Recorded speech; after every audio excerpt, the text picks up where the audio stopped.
Gracias. Formalmente, muchísimas gracias por estar aquí. A todos los que están presentes y después a quienes vean la grabación, realmente que estén aquí en este momento. Habla muy bien de ustedes, porque esto es educarse, formarse y no es una obligación, es una decisión y está buenísimo. Así que gracias por compartir esta mañana con nosotros. Hoy tenemos el enorme honor, desde Colombia nos acompaña el doctor Nicolás Parra Bolaños, alguien que realmente es un, te voy a decir como lo haría en esta parte del mundo, un tipo divino, macanudo, divertido, que Nico, más allá de ser psicólogo, con su maestría en neuropsicología, con su doctorado en educación, coautor de más de 70 publicaciones científicas, puedo remarcar esto. Es un muchacho divino. Realmente es un placer trabajar con él, un honor inmenso. Y de hecho, si bien como hice esta pequeña mención de su carrera académica, y desde ya ustedes seguramente tuvieron la oportunidad de leerla al momento de inscribirse en la actividad, pero me gustaría preguntarle a Nicolás, su carrera inicial es la psicología. Y Nico, ¿por qué elegiste la psicología? Bueno, primero, muy buenos días a Cris, un gusto estar aquí, a todo el público de Latinoamérica que está asistiendo a este evento, agradecerles porque habéis hablado con Cris hace unos minutos en este tiempo de Semana Santa, que son unas mini vacaciones, el hecho de que haya tanto público asistente, que veo que ya superan los 200, es de verdad un mérito. Entonces, agradecerle en primera instancia a todos ustedes por estar aquí. Bueno, respondo a la pregunta de Cris, y es de que cuando terminé mi educación media, o sea, el colegio, entré como en un dilema. El dilema básicamente era, bueno, ¿qué voy a estudiar?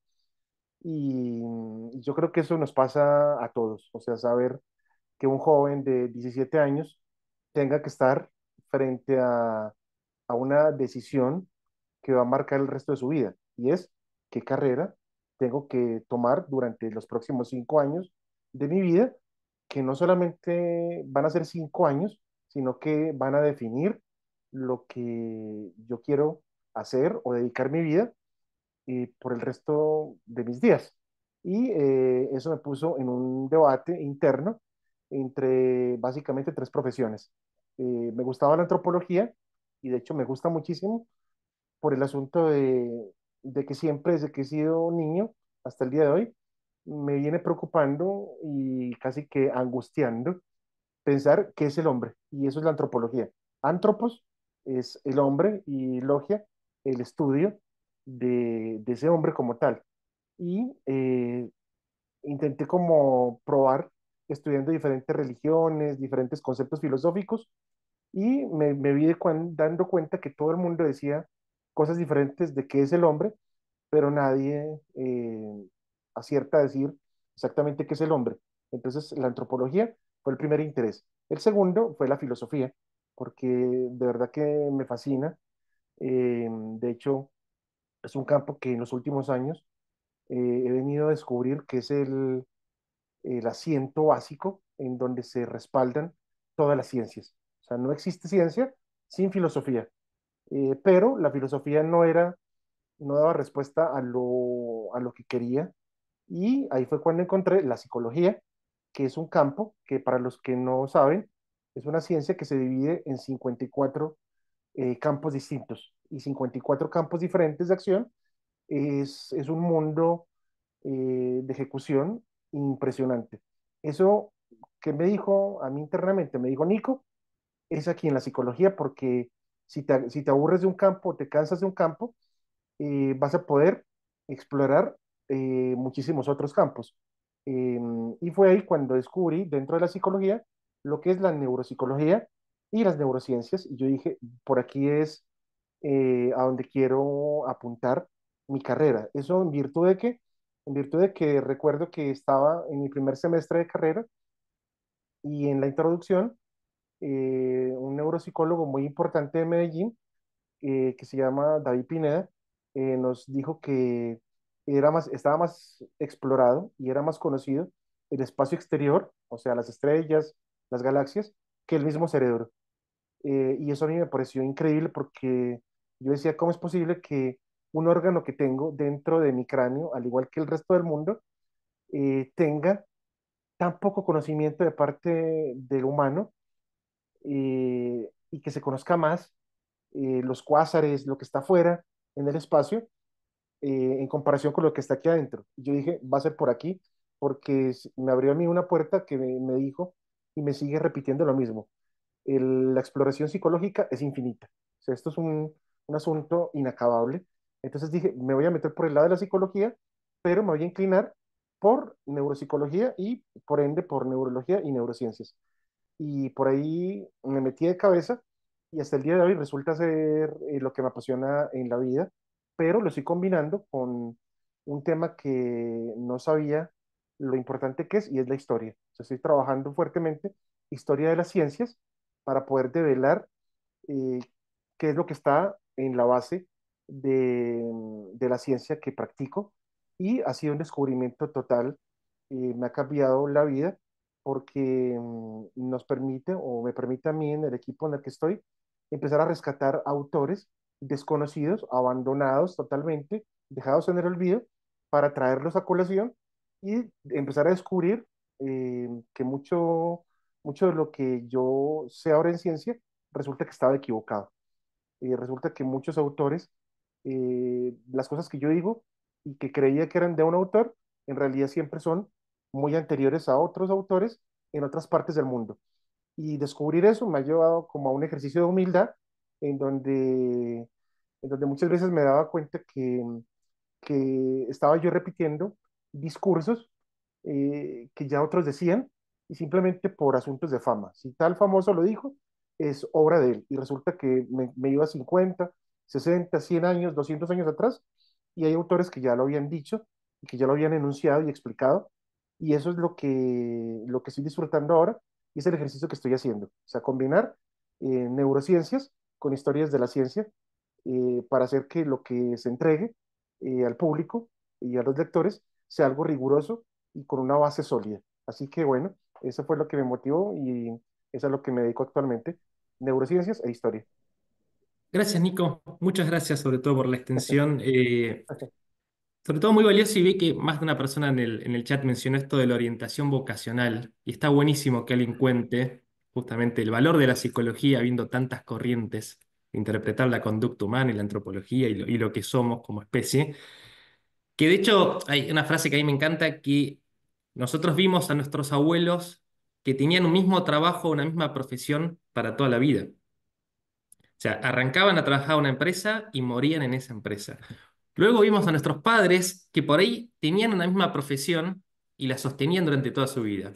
Eran contadores, psicólogos y morían como contadores o como psicólogos.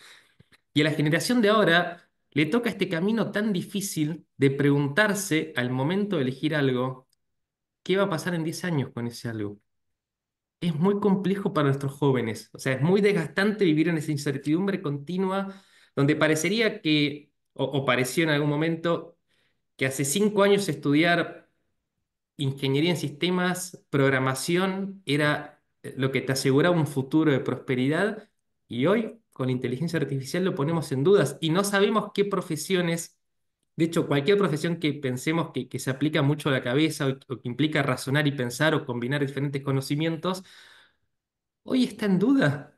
O sea, si bien es un enorme valor, pero si eso tiene valor en el mercado laboral es otra cosa. Y es una incertidumbre muy difícil y yo creo que también es parte de lo que nos trae al tema de hoy, que es la autorregulación en niños y adolescentes. O sea, ¿qué pasa con con las emociones en una época donde todo cambia y Nico sabrá muy bien explicarlo? Somos animales de costumbre, no estamos hechos para cambiar continuamente. Y entonces, Nico, nada, me parece que es un tema tremendamente coyuntural, así que te escuchamos y muchísimas gracias por estar aquí. Y a todos los Perfecto, presentes Chris. también. Muchas gracias a ti y al público. Bueno, el tema que nos convoca hoy es la autorregulación emocional, que como lo dice la primera palabra, el auto significa que tiene que partir del ejercicio de cada individuo. O sea, aquí ya no se trata de la comunidad en la que estamos insertos, sino que es cómo cada uno de nosotros, en tanto individuo, es capaz de regular. Y mire que, no sé, quizá alguno se pregunte por qué no le puso autocontrol. O sea, ¿por qué regulación? Porque el control significa que si tengo de verdad como dice la palabra control y su significado, su etimología, soy capaz de abarcar en la totalidad aquello que espero controlar. Y en este caso, yo lo que hago no es controlar la emoción, sino que la regulo. O sea, como quien dice, hago una especie de contención, pero es prácticamente algo similar a como cuando tú eh, está lloviendo y extiendes tus manos para tratar de agarrar todo el agua que puedas y descubres, evidentemente, en cuestión de un segundo, que el agua se te escapa por las manos, o sea que no tienes manera de contenerla, que solamente hay unas pequeñas porciones de agua que puedes contener en tus manos, pero no puedes eh, contenerla toda. Entonces, por eso no puse autocontrol, sino que es autorregulación, porque es como la energía eléctrica. O sea, ella está en nuestros hogares, pero tú no puedes controlarla. O sea, tú puedes regular la Sí. cantidad de energía por por los cables que tienes, Su pero, autocontrol. pero no puedes hacer absolutamente nada más. Lo otro, los correlatos. Esto de los correlatos es un aspecto clave. Eh, ¿Por qué? Porque es que, ¿qué es un correlato? Es aquello que acompaña a nuestra conducta. Y resulta que nuestra vida es una vida, yo la diría, bastante extraña, porque tenemos un mecanismo interno que está atrapado dentro del cráneo, en total oscuridad, que es el cerebro, y es raro, o sea, si ustedes se fijan en nuestra estructura esquelética, el único órgano que está totalmente protegido por una bóveda es el cerebro. Entonces ahí uno se pregunta, porque hay gente que de hecho ataca un asunto filosófico que es el cerebrocentrismo. O sea, hay corrientes psicológicas que dicen, ¿cómo es posible que haya científicos que estén tan enfocados en el cerebro si el cerebro es un órgano más? Entonces yo les hago siempre la pregunta, si el cerebro es un órgano más y es irrelevante, ¿por qué la evolución nos dotó de un esqueleto en donde la única estructura totalmente abovedada es el cráneo? Y siempre entran en un silencio incómodo cuando se les pregunta esto. Y el asunto es, para que ustedes lo piensen estando en casa, mientras se toman su café, su mate, en ese momento, ¿por qué la única parte de mi cuerpo que está totalmente encerrada en una capa que es durísima, casi que infranqueable, impenetrable, de hueso, de puro calcio, es el cerebro? ¿Por qué? La evolución no es tonta, así de simple. La evolución no es guiada, pero como va a ensayo y error, va viendo qué es lo que tiene que proteger más y qué es lo que tiene que proteger menos. Y en este caso, si ustedes comparan, por ejemplo, el corazón o los intestinos, de los que se habla tanto últimamente, versus el cerebro, la protección que tiene el cerebro dentro de nuestros cráneos es absolutamente incomparable respecto del resto del cuerpo. ¿Y eso qué nos dice? Nos dice que la evolución ha denotado que el órgano más importante dentro de nuestros cuerpos es el cerebro. Por ende, tiene o requiere una protección especialísima. Entonces, aquí, por eso yo les decía la palabra correlato. El correlato es aquello que está casi que subyaciendo. Entonces es una cosa súper extraña porque lo que subyace es aquello que controla nuestra conducta evidenciable. Y en este caso, ¿por qué el neuronal y no de otro tipo de células? ¿Por qué nos enfocamos en las neuronas? Porque resulta que las neuronas tienen una particularidad, y eso ya lo descubrió como tal, y lo dijo el padre de las neurociencias clásicas, que es un español, Santiago Ramón y Cajal, que nos explica que cada neurona reacciona casi como si tuviera personalidad. Cada neurona, imagínense, como si fuera un mini humano, reaccionando con casi casi como con sus propios intereses, sus propias peculiaridades, y se interconecta obviamente con las demás, y van haciendo comunidad, de modo tal que esto que dice o que decía este famoso cosmólogo y astrónomo Carl Sagan en la serie Cosmos, súper antigua, que los que somos de los 80 y 70 quizá la vimos, él decía, como es afuera, es adentro, y viceversa. O sea, como es en el espacio exterior, es aquí adentro. O sea, imagínense todo el universo, todo lo que conocemos, compacto al máximo en el cerebro. Y después, obviamente, niños y adolescentes, ¿por qué? Porque es la población eh, que más en este momento nos interesa porque de hecho el futuro de ellos eh, va a condicionar lo que es la humanidad en los próximos años. Vamos a pasar a la siguiente. Vamos a ver, un momento. Bueno, esta parte ya la vimos, esto ya lo explicamos, que es el perfil mío de investigador. Pasemos a esta parte, listo, que es ya como tal la introducción. Aquí hay un asunto que es muy interesante. Esto va a sonarle súper raro, súper extraño, pero mucha gente piensa que si usted está en un campo científico, en este caso en neurociencias, usted va a poder saber y criticar los aportes de otro neurocientífico. Y les voy a poner el caso mío.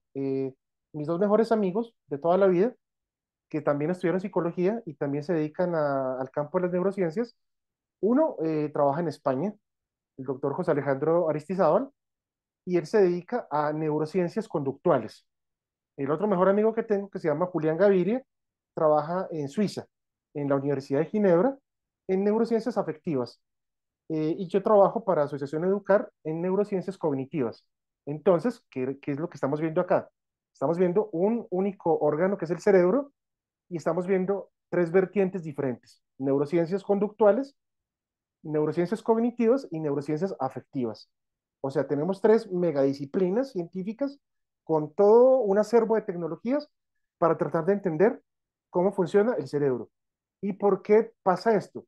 Porque resulta que, y eso es importante que toda la audiencia lo tenga claro, la ciencia actual está viviendo una parcelación del conocimiento. O sea, cada cual forma su pequeña isla con sus pequeños temas y cada vez se va, como dice la palabra isla, aislando. O sea, se va separando, separando, separando, separando más, de modo tal que tú te especializas en unas temáticas y a eso le dedicas tu vida. ¿Eso en virtud de qué? O sea, ¿por qué no se puede unir todo? Porque resulta que cuando tú te metes a un asunto como la ciencia, empiezas a descubrir que la naturaleza en la cual vivimos, o sea, en este mundo en el cual coexistimos, es de un grado de complejidad inimaginable. O sea, esa es la razón por la cual la ciencia se ha visto obligada, o sea, no es por capricho, de que tú digas, ay, soy un científico egocéntrico, entonces voy a tomar un tema y este tema solamente lo manejamos 10 en el mundo y nada más. No, realmente no es por eso, o sea, realmente es que la realidad en la que vivimos, como les decía, es de una complejidad tan enorme, tan descomunal, que obliga a cada investigador a fraccionar esa realidad, o sea, tomar una pequeña porcioncita de esa realidad, a dividirla y a decir, listo, tomo un pequeño punto de la realidad y solamente me dedico a esto y a nada más de esto. Si ustedes ven en la imagen, en la parte inferior, se van a encontrar que dice Clinical and Affective Neuroscience Laboratory. O sea, resulta que existe un laboratorio de neurociencias clínicas y afectivas. Entonces ahí es donde la gente siempre me pregunta, Nico, ¿qué es eso de neurociencias afectivas? ¿Y por qué una universidad como Yale, que es de las más prestigiosas del mundo, de las más respetadas, de las más realmente prestigiosas en todos los niveles, por qué está hablándonos de esto y por qué también en Europa, en todos los países, están hablando de neurociencias afectivas? Y resulta interesante pensar lo siguiente, y es que hemos venido creciendo con un error histórico que nos ha forjado en nuestro quehacer. Y eso viene desde la filosofía griega, o sea, desde el mismísimo Aristóteles, que nos dice que todo tiene que estar enfocado es en el pensamiento. O sea, como si fuésemos entes totalmente racionales. Y en eso se ha enfocado el estudio de nuestra realidad, en decirnos que somos siempre racionales. Y de hecho, nos ha generado un sesgo cultural tan brutal y tan errado que decimos y catalogamos a la gente, especialmente los varones respecto de las chicas, decimos, ah, es que los hombres somos más racionales que las mujeres y las mujeres son más emocionales. Pero, por ejemplo, cuando hay una pérdida afectiva o una ruptura amorosa, resulta que el hombre queda traumado de por vida y la mujer procesa eso rápidamente y salió del asunto y lo superó. En cambio, nosotros como hombres nos quedamos inmersos, inmersos, inmersos y no salimos de ahí. ¿Eso por qué? Porque la educación que hemos recibido es una educación en donde se nos ha dicho que la manifestación y la expresión de emociones no se corresponde con lo masculino. Y eso es un error gravísimo que, como les digo, viene desde la filosofía griega, o sea, 2600 años de error en nuestra crianza, en donde se nos ha dicho que no podemos, los varones, expresar las emociones. Y las mujeres, que cuando las expresan, o son inferiores, o están mal, o están equivocadas, o son bipolares, o algo les pasa. Entonces, la expresión de las emociones ha estado censurada y resulta que las neurociencias afectivas que nos vienen a explicar, nos vienen a elucidar que el ser humano es todo emoción. Eso es una cosa sorprendente. O sea, realmente las emociones son lo que nos condiciona. Vamos a ver la siguiente diapositiva. Aquí viene el tema. Entonces, ¿las emociones nos controlan? Sí, efectivamente es así. O sea, este aspecto espero que por favor lo escuchen y no se les olvide a ninguno de ustedes. Las emociones nos controlan totalmente.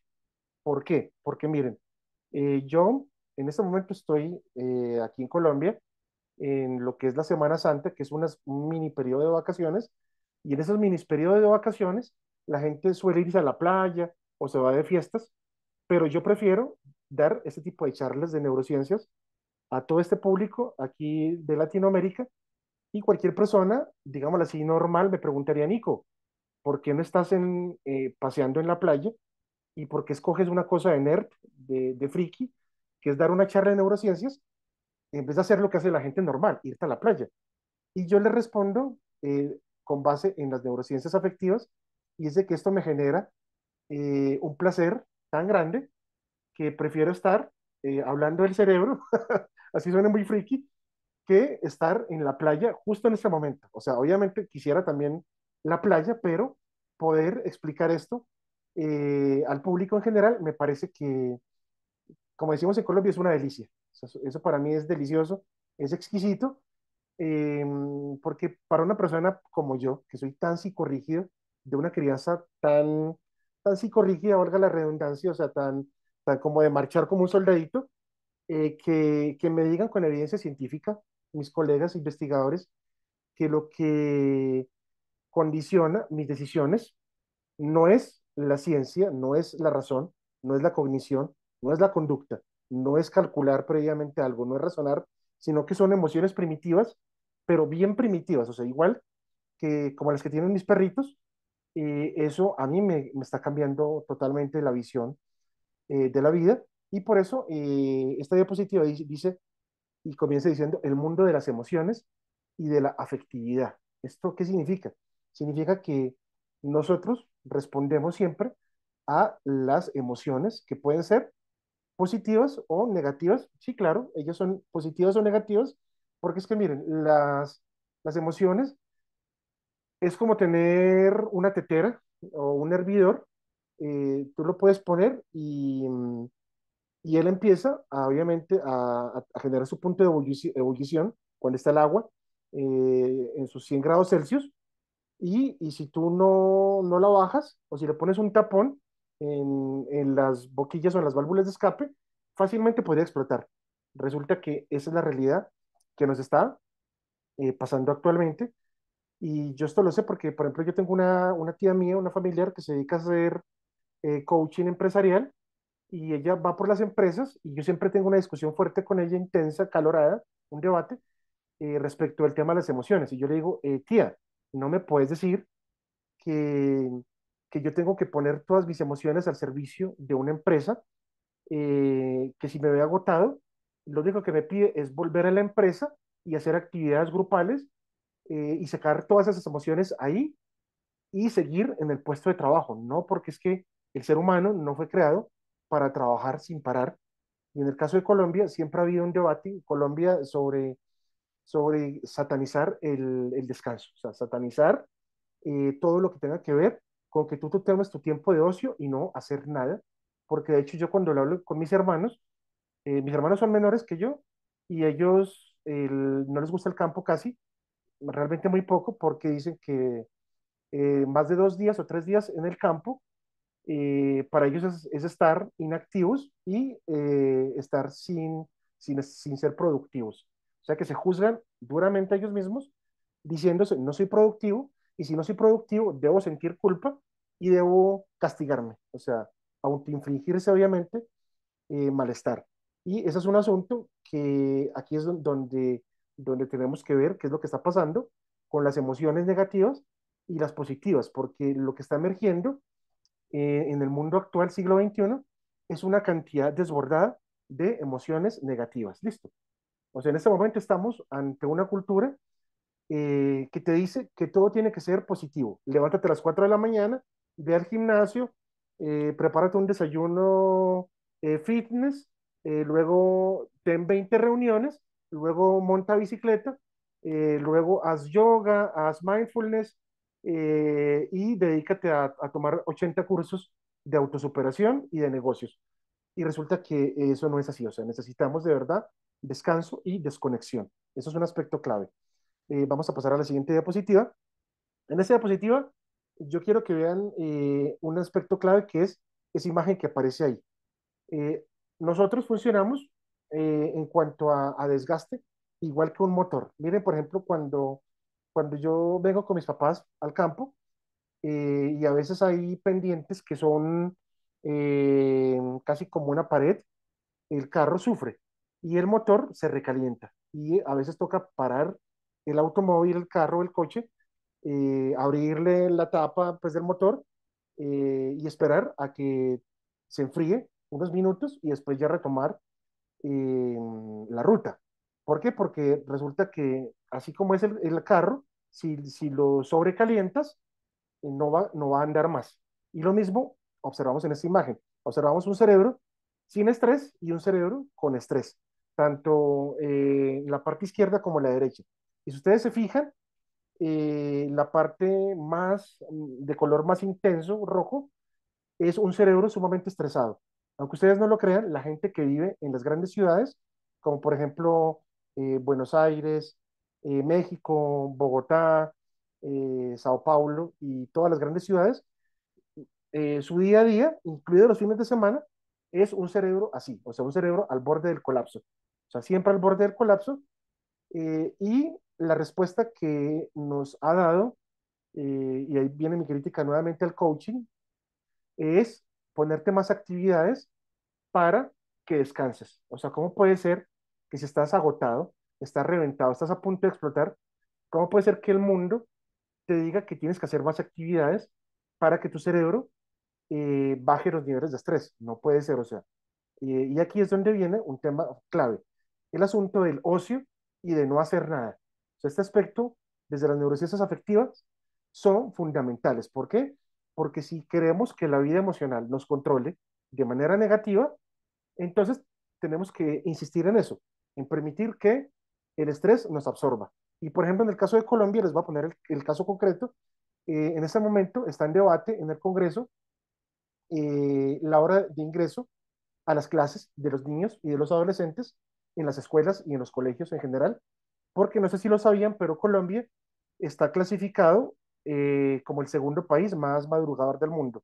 Yo vi el estudio y me parece que está súper mal hecho, porque yo no conozco, o sea, según el estudio, dice que los colombianos cerca de las 6:30 de la mañana están despiertos ya trabajando, y eso, pues yo nunca he conocido a ningún colombiano, a ninguno, que esté despierto tan tarde. Suena absurdo, pero en Colombia la gran mayoría de colegios y escuelas empiezan a las 6 de la mañana a estudiar y las universidades también. O sea, a las 6 de la mañana ya estás tú sentado en el aula de clases, en tu salón, recibiendo clases o impartiendo clases si eres docente. Entonces, si imagínate, entras a las 6 de la mañana y ¿qué significa eso? Que a qué horas tienes que levantarte. A las 4 o a las 3 de la mañana, dependiendo de en dónde vivas. Entonces yo me acuerdo que yo hablaba esto con unos compañeros españoles y me decían, Nico, no es posible que en Colombia te levantes a las 4 de la mañana todos los días, no te creemos, estás inventando, estás exagerando. Y se los juro que no me querían creer, sino que tocó que varios amigos vinieran de España acá y cuando los invitaron a dar unas charlas en colegios, les dijeron, listo, ¿qué tal si vas a la primera hora de clases? Ellos dijeron, perfecto, a las 10 de la mañana o a las 11. No, a las 6 de la mañana. Entonces, eso ellos no se lo creían Y claro, eso fue un choque para ellos cultural y resulta que estamos, por ejemplo, en el caso de Colombia, estamos en un error grave que está estresando y está deprimiendo a los estudiantes eh, y está haciendo que desborden sus emociones y esas emociones desbordadas solamente tienen un lugar en donde expresarlas y es en redes sociales. Y resulta que las redes sociales, desde mi perspectiva personal, te generan más, lo que dice aquí al final de esta diapositiva, te generan más miedo, más ansiedad y más estrés. ¿Por qué? Porque es que resulta que estamos viviendo en un mundo que, por ejemplo, en el caso mío, por el año de nacimiento, que yo soy de los años 80, yo crecí en una generación análoga. O sea, los equipos viejos, ver a mi mamá con la máquina de escribir e ir al monte, al parque y tragar tierra, comer barro. O sea, casi que como, sí, como casi como un troglodita, por decirlo de otro modo. Y así era como crecía y me gusta porque tuve una infancia en la que no vivía esclavo de las redes sociales y por ende las emociones mías no estaban controladas por qué cosa, por un like o por un dislike, o sea, por un me gusta o por un no me gusta, que es lo que está pasando actualmente con nuestros jóvenes. Listo, vamos a la siguiente. Y aquí es donde viene el tema clave. ¿Somos conscientes de nuestras emociones? Ese aspecto es pero fundamental porque si ustedes se fijan aquí en la imagen, vemos que la neocorteza o la corteza, que es lo que se parece a un gorro de baño, que si ustedes se fijan en la imagen, es la parte más evolucionada del cerebro. Esa neocorteza, ese neocórtex o esa corteza cerebral como tal, es la última parte que evolucionó en nosotros los seres humanos y es la parte que se dedica al pensamiento. Pero como les dije, el error de nosotros fue que nos vendieron la idea en Occidente y también en Oriente, porque el error es de lado y lado, o sea, aquí no se salva nadie. O sea, tanto Oriente como Occidente quedamos esclavizados a decir que todo tiene que ser racional. O sea, lo que no es racional está mal. Y resulta que aquí viene una práctica que es sospechosa en el ser humano, y es de que por qué tenemos prácticas en la intimidad, en donde tú puedes tener conductas raras, comportamientos medio extraños, en la intimidad, o sea, en donde solamente estás tú o está tu pareja contigo y nadie más. Y ahí pasa de absolutamente todo. Entonces uno se pregunta, ¿por qué el ser humano, si es tan consciente y está tan maduro en su manejo racional de su mundo, de su realidad, por qué requiere tener una vida íntima que nadie más conozca? ¿Por qué tiene esa vida íntima tan secreta, tan oculta, tan como en las sombras? Porque resulta que en esa intimidad es en donde damos rienda suelta a todo ese mundo, ese mar de emociones que no podemos manifestar en público. Y eso es una realidad. Después aquí en la imagen, ustedes ven que está la parte de los sentimientos. Ustedes casi que lo ven ahí en el centro del cerebro y después aparece una parte más instintiva. Y resulta que nos enseñaron, como les dije, a creer que todo es pensamiento y resulta que no. Resulta que la parte instintiva, que es la parte más primitiva, es la que domina todo nuestro quehacer. Es así de simple. Ejemplo concreto. Nico, ¿por qué te gusta más la comida peruana que la mexicana? No tengo ninguna explicación racional. Me parece más rica. ¿Por qué? Porque cuando probé mi primer ceviche, fue una cosa tan espectacular para mis sentidos que emocionalmente eso me bombardeó todo y yo dije, es mejor esta que la otra. Pero racionalmente no existe algo que te diga que una cultura es mejor que otra o que una experiencia culinaria es mejor que otra, no, sino que son experiencias subjetivas. Les voy a poner un caso. Por ejemplo, el fútbol. A mí me encanta el fútbol, me fascina el fútbol y me encanta pelearme en redes sociales por el fútbol. Y esto no debería decirlo porque es vergonzoso, pero cada vez que veo a mi selección Colombia, que siempre le dicen la selección pecho frío, me muero de la rabia porque de verdad sí son, o sea, llegan a finales y nunca ganan nada y eso me irrita y me irrita sobremanera. Entonces me preguntan, Nico, pero ¿cómo así? O sea, tú eres todo un neuropsicólogo y mírate lleno de ira y de rabia porque te dijeron que tu selección siempre pierde en las finales. Y eso es una cosa totalmente irracional y es como yo opero Y he aprendido últimamente a decirlo sin vergüenza, o sea, decirlo sin ninguna pena, no tratar como de tapar nada a ese respecto, porque estoy tratando de ser consciente de mis emociones, de ambas, de las positivas y de las negativas, o sea, reconocerlas y darme cuenta que eso soy yo, o sea, Nico es eso. Y de hecho yo hablaba de esto con un colega europeo y me decía, Nico, es que no puedes hablar tanto de las emociones ni darles un lugar tan preponderante, porque es que la sociedad occidental se ha cimentado en la razón. Yo ahí es donde les digo, si eso fuese cierto, si eso fuera verdad, no veríamos casos como los de Jeffrey Epstein, como los de Puff Daddy, en donde socialmente se ve una cosa afuera, pero cuando la ley entra a investigar qué están haciendo en la soledad de sus hogares, se encuentran con una cantidad inconmensurable de aberraciones. ¿Por qué? Por eso, porque no estamos equilibrando nuestras emociones negativas y positivas y no estamos siendo conscientes de nuestra vida emocional, de nuestra vida afectiva. Y eso es un aspecto clave. Listo. Vamos a la siguiente. En este aspecto, en esta imagen que está aquí, ¿por qué se las puse de esa manera? Porque objetivamente estamos teniendo un problema que a mí me preocupa muchísimo. eh, y es el asunto de los likes y los dislikes, como lo mencionaba al principio, y resulta que la vida actual de nuestros niños y de nuestros adolescentes, y no solamente de ellos, porque tengo colegas que son también casi de mi edad, y si alguien les pone en su Facebook, eres feo, o pone, por ejemplo, una foto que están en la playa, y alguien le pone me divierte, ya se le dañó el día. O sea, porque alguien te puso me divierte en una foto que tú esperabas que todos pusieran me encanta o me importa, que alguien te ponga me divierte, ya te arruinó el día. Entonces yo digo, y me cuestiono, ¿cómo es posible que porque alguien esté dando un clic en una parte diferente a tu entorno natural, donde tú te mueves, pueda condicionar tus estados afectivos y emocionales? Y de hecho, eso es lo que está ocurriendo. Y de manera especial, voy a mencionar a nuestros jóvenes actuales en edad escolar. ¿Por qué? Porque resulta que tenemos una diferencia muy grande. Y es de que, por ejemplo, en el caso mío, yo les mencionaba que yo soy de una generación análoga. O sea, a mí me tocó ver la máquina de escribir. A mí me tocó jugar con el yo-yo, me tocó ver esos jueguitos que es como una especie como de Game Boy, pero por dentro tiene agua y uno le oprime los botones y tiene uno que meter unos aritos como en dos palitos. Y eso para mí era increíble, o sea, yo vivía feliz con eso.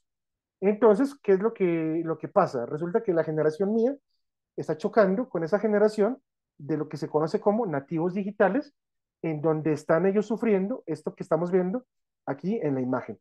O sea, hay una desproporción en su funcionamiento cerebral porque toda su vida se resume solamente en dos, en si te dieron like o en si no te dieron like. Y de hecho, hay varios estudios publicados aquí en América Latina en donde se les pregunta a las personas que de nativos digitales, ¿qué profesión quieres hacer tú apenas termines el colegio? Y en el 100% de los países de Latinoamérica, sin excepción, todos pusieron o influencer o TikToker.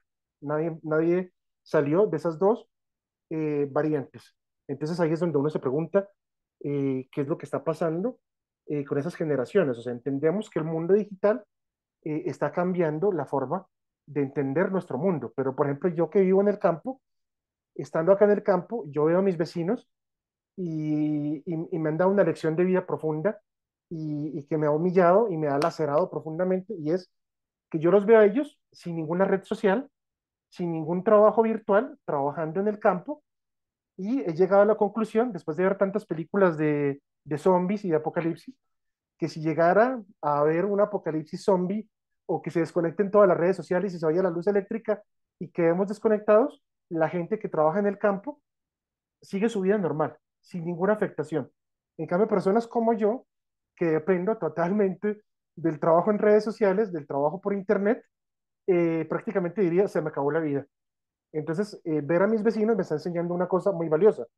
eh, las prácticas y los oficios en donde tú tienes que compartir con la naturaleza, estar de verdad en el campo, te cambia totalmente las conexiones neuronales. Y ya lo decía el padre de las neurociencias, Santiago Ramón y Cajal, nosotros somos artífices y gestores y casi que artistas de tallar esta obra que es nuestro cerebro. Y de hecho es así, porque les informo esto a todos ustedes, que para mí, haberme venido de Medellín a vivir al campo, el nivel de estrés me ha bajado de una manera que es inexplicable. O sea, es una cosa que yo de verdad no sé explicar y eso se lo digo a todos mis colegas. Una cosa era yo cuando vivía en Medellín y me iba al campo un par de días y en el campo hacía una estupidez que es una vergüenza, pero tengo que decirlo. Solamente tomaba fotos bonitas del campo para subir las redes sociales y que la gente me dijera en redes sociales, ay Nico, qué bonito el campo al que fuiste, o qué maravilloso cerro o montaña a la que subiste, o qué foto tan bonita de esas flores tomaste. O sea, solamente iba al campo por, eh, por fotos. Pero ahora que vivo en el campo, la gente que conoce mis redes sociales no volvió a subir nada en redes sociales, nada pues de mi vida. ¿Por qué? Porque ahora que estoy en el campo y estoy viendo cómo viven acá las personas en el campo, me estoy dando cuenta que esta desproporción que tenemos en la imagen de controlar mi vida por likes o dislikes ya no me afecta, pero es por el cambio de entorno, ¿listo? Entonces, ese aspecto es clave para que lo tengamos en cuenta y no seamos tan duros con nuestros adolescentes y nuestros niños. Ellos viven en un mundo gobernado solamente por likes y dislikes, para que por favor entendamos que es como crecieron y es como están entendiendo el mundo. Por eso no podemos ser tan feroces atacándolos a ellos porque no conocen otra realidad. Veamos, esta parte es muy bonita. Esta imagen que nos dice que tenemos en común con los mamíferos, lo que estamos viendo ahí es un cerebro de un ratón. No sé si ustedes lo sabían, pero en la realidad nuestra, el cerebro de los ratones y la conducta de los ratones y su fisiología es semejante en casi todos los aspectos con los seres humanos. Por esa razón, en todos los campos de las ciencias básicas se experimenta con ratones, porque si le funciona al ratón, me funciona a mí. Y no sé si ustedes lo sabían, pero los ratones, al igual que las ratas, saben leer las expresiones emocionales en los seres humanos. O sea, si te ven asustado, ellos saben cómo reaccionar. Si te ven tenso, también reaccionan con respuestas ante ese tipo de situaciones. Y resulta y acontece que el ratón se mueve por cosas iguales que nosotros. O sea, el ratón huele algo rico en la cocina y va a ir a ver qué está pasando. Bueno, a mí me pasa igual. Si, por ejemplo, hay un asadito, no sé qué, la potencia de los asados, qué es lo que tiene, pero es como si uno fuera como un sabueso. A 500 metros, yo ya puedo oler un asado de mis vecinos, de mi familia, y ya quiero ir a comer carne y automáticamente las glándulas salivales se me activan. O sea, igual como reaccionan los ratones, igual reaccionamos nosotros. Y aquí viene otro aspecto clave. Eh, en Colombia, por ejemplo, a las mascotas se les dice, si es un perro, se le dice perrijos. O sea, perrijos como si fuera perro e hijo, una combinación. Y es de que actualmente estamos depositando toda nuestra afectividad en las mascotas y eso es un problema grave porque estamos antropomorfizando, o sea, entregando características humanas a nuestros perros y nuestros gatos. Y de hecho yo tengo amigos que me dicen, Nico, entre más conozco a la gente, más quiero a mi perro. O sea, creo que se lo sacan de un filósofo, pero me dice, sí, Nico, o sea, yo no me aguanto a la gente y solamente prefiero a mi perro.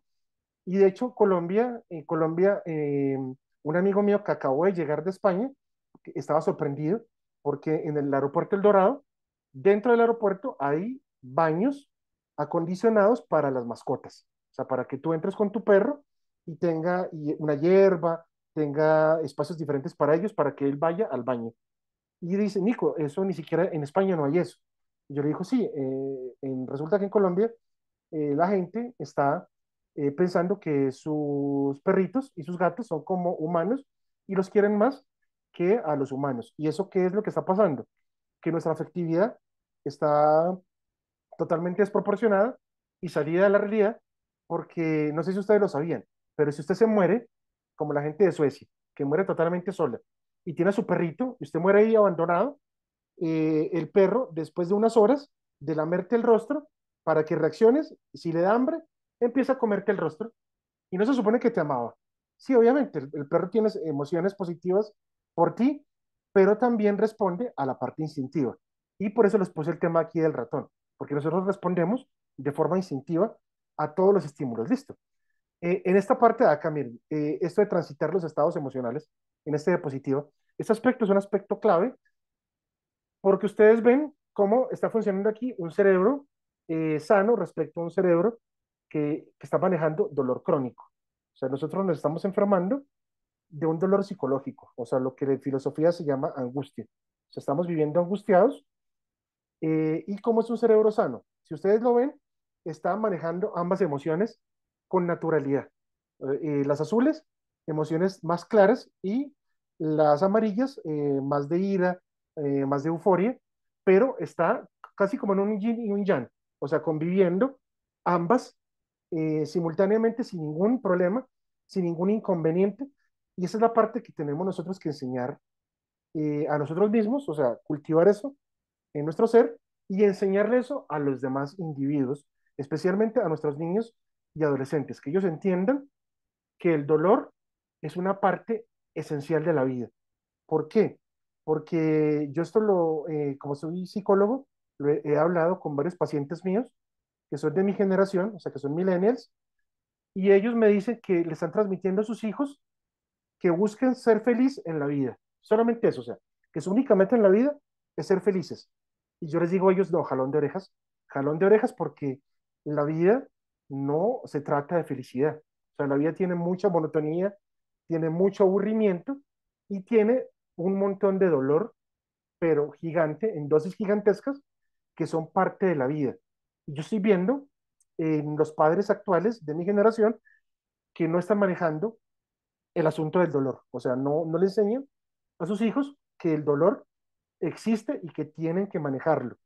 Esa es la razón por la cual cuando no me enseñan a que tengo que convivir con el dolor, que tengo que vivir con el sufrimiento, cuando no me enseñan eso desde niño, sino que solamente me enseñan a que tengo que ser feliz, cuando llega la carga mínima de dolor, pasa lo que pasa en Colombia, y creo que ya todos lo vieron con esa película perdón, una serie de Netflix que se llama Adolescence, en donde se ve chicos que no tienen filtros.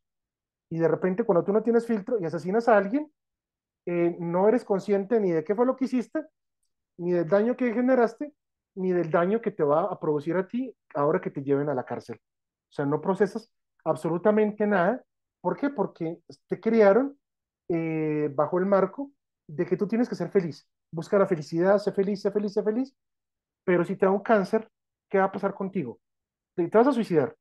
Y eso es lo que está pasando, de hecho, en nuestras generaciones. De hecho, en Colombia hubo una niña hace poco tiempo que se suicidó porque la mamá, de castigo por perder varias materias o ramos, le quitó el celular 2 días, y 2 días bastaron para que esa niña se suicidara. O sea, un niño en Colombia, estar 2 días sin celular ya lo lleva a una crisis tan inimaginable que no concibe quitarse la vida. De hecho, se la quita. Y eso es una diferencia muy grande entre, entre generaciones. O sea, por ejemplo, yo sé que toda la gente de nuestra generación y de la generación antes, los baby boomers, han considerado la muerte. Sí, claro. Pero, o sea, el hecho de que tú pienses en la muerte no significa que vas a pasar al acto de quitarte la vida. Listo. Entonces, ese aspecto es clave para que veamos esa imagen. Tenemos que procurar enseñar a nuestros niños que el dolor es parte de la vida y que ese equilibrio entre el aburrimiento, entre el ocio, entre el no hacer nada y el hacer actividades es también parte de la vida. Y así que esa parte del dolor crónico no podemos evitarlo, o sea, es parte esencial de nuestra vida. Y a los que son papás y mamás aquí, en ese espacio que están escuchándome, por favor, traten de enseñarle a sus hijos que el dolor va a llegar, que el sufrimiento va a llegar, que la muerte va a llegar, y que es parte de la vida, o sea, que no es todo felicidad y que aunque llegue el dolor, tienes que seguir viviendo, o sea, no te puedes tirar a la muerte, listo. Esta parte es un aspecto clave en esta diapositiva. ¿Qué tan salvajes podemos llegar a ser? Aparecen dos personas viéndose a sí mismas, imagínense que están discutiendo y una se comporta como un burro enojado y la otra como un elefante enojado. Realmente así es como venimos funcionando en la actualidad. O sea, en la actualidad, año 2025, estamos viendo gente demasiado enojada. O sea, gente enojada todo el tiempo y sin ninguna razón. No sé si ustedes lo ven, pero en la generación mía, yo veo que se ríen. O sea, ese es el mecanismo que utilizan para explicar la conducta de los niños y adolescentes. O sea, están enojados y la explicación es, es que es un adolescente. Y lo dejan ahí. No, no, no. O sea, el adolescente, cuando está así, cuando está mal, cuando está aburrido, cuando no quiere nada, cuando lo ves como si fuera un emo, como dicen, una persona de la subcultura emo, es que está expresando algo que le duele y trata de sacarlo por medio de las canciones, por medio de los artistas, pero no logra sacarlo completamente y sacarlo bien. Y ese es un problema que tenemos que empezar a resolver. ¿Cómo? Que la persona pueda expresarse, en este caso los niños y adolescentes, que pueda expresar lo que siente, si es enojo, si es estrés, si es excitación, si es euforia, lo que está sintiendo, que lo pueda expresar ante ti como adulto, porque venimos de una generación de mucha represión. O sea, la generación mía y la generación de mis papás y mis abuelos es una generación donde casi todo fue represión, pero también nos enseñaron a soportar la dureza de la vida. Y ese es un asunto que aquí es en donde yo quiero hacer un aspecto clave, o sea, que veamos esa imagen y que entendamos que cada cerebro es diferente y que cada forma de expresar la ira es distinta. Eso es un aspecto clave. O sea, yo puedo manifestar la ira, por ejemplo, de forma pasivo-agresiva, o sea, tirando indirectas, siendo sarcástico. Otros la utilizan haciendo peleas físicas, otros con la política, otros por medio de ser hinchas de fútbol. Y así cada persona va tratando de sacar toda esa ira, todo ese enojo, pero recuerden, nuestros niños y adolescentes están criados solamente por medio de las redes sociales y por medio de las plataformas de streaming. O sea, Netflix y TikTok están educando a nuestros niños. Así de simple. Listo. Veamos la siguiente. En esta parte de aquí, yo creo que todos lo ubican, a Ted Bundy, ese famoso psicópata, o sea, un asesino. Eh, Aquí quería reseñar un aspecto clave. Si ustedes ven el cerebro, aparece la parte del cerebro con patrones normales y la otra parte con patrones psicopáticos. ¿Y eso qué significa? La parte que está encendida en ese momento es la parte, o sea, así se enciende un cerebro normal ante situaciones de empatía, ante situaciones de afecto, de emociones. Y en un psicópata se enciende como le están viendo ahí, o sea, casi no se enciende.